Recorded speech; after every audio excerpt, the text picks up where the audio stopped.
See how and why people just love to blog about Korea.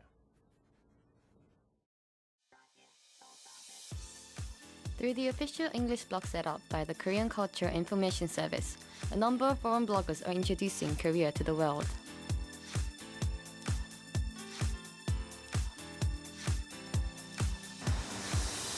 The so-called Global Press Corps had gathered here today.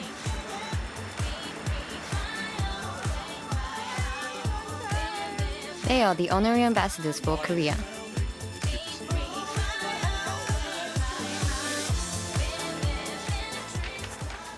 You mean the Jogasign Center of Seoul?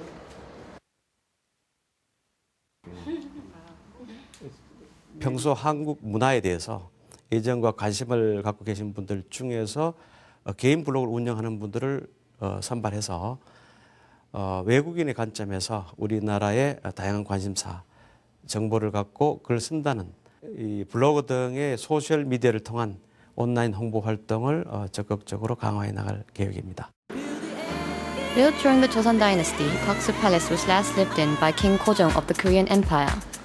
Here, we met a foreign blogger who has special ties to Korea. Hello. Oh, hi. Nice to meet you. Nice to meet you. Hi, I'm Annie Cole. I've come over from London, and today we're going to be looking around some of Seoul's tourist attractions.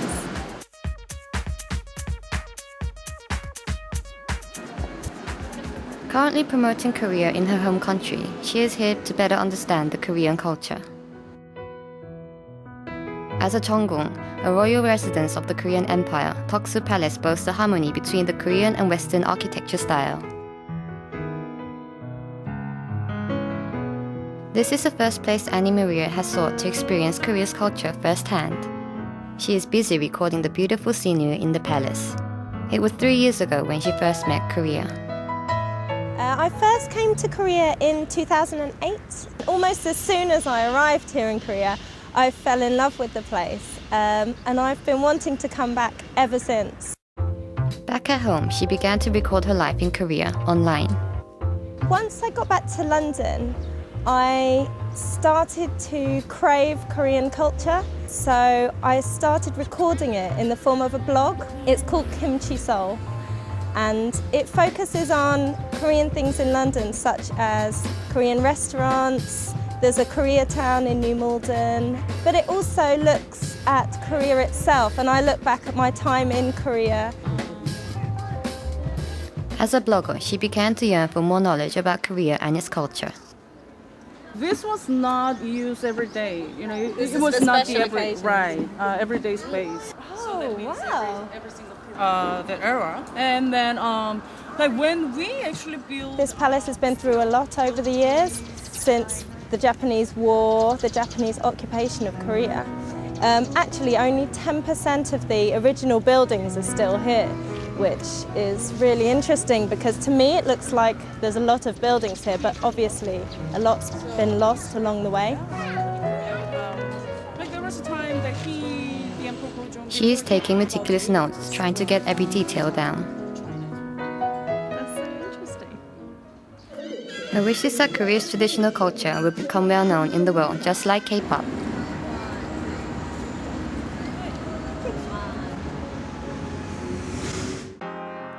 This is her second destination.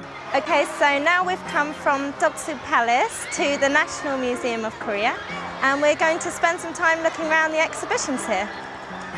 The museum offers a glimpse into Korea's history and arts, and the lives of Korean people.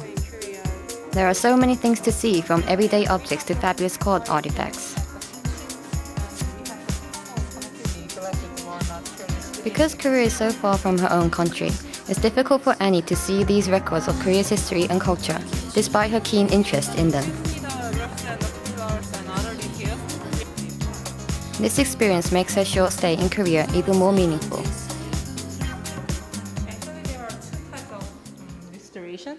So one is to show, like this one, to make the restored part.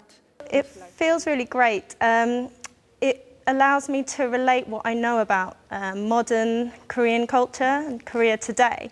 It gives that bit of context, and I can think more deeply now about where everything's come from and the history, the context of Korea. So I'd highly recommend it. So far, she has been immersed in Korea's past. Now, it's time to experience its modern culture. Where is she headed to now? Now I'm off to Shinsadong to check out the tree-lined streets and see if I can hunt down some cool fashion and vintage stores. It's none other than Garosu Street, which translates into Tree-Line Street. Filled with small and interesting shops, this is another must-visit place that Annie recommends. I think it's really cool. They have like little boutique shops. Yeah. Some of the shops here I haven't seen shops quite like them because usually you'd have to seek them out when they're spread out over a town. But everything's here in one place and they're all kind of small independent stores. What do you think? Having become a fan of Korea 3 years ago, Annie is now an active blogger promoting Korea on the global stage. And thanks to her visit, she now understands and loves his country even more.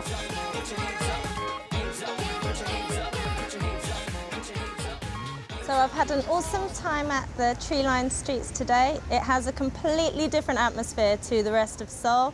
It's a lot more relaxed and it's the perfect place to come for a stroll in the afternoon or at the end of the day. But now I'm completely exhausted. I've had a really packed day and I think it's about time to go home and write it all up in my blog. Thanks to Annie and other enthusiastic foreign bloggers, Korea is becoming a great country to visit and live in among foreigners.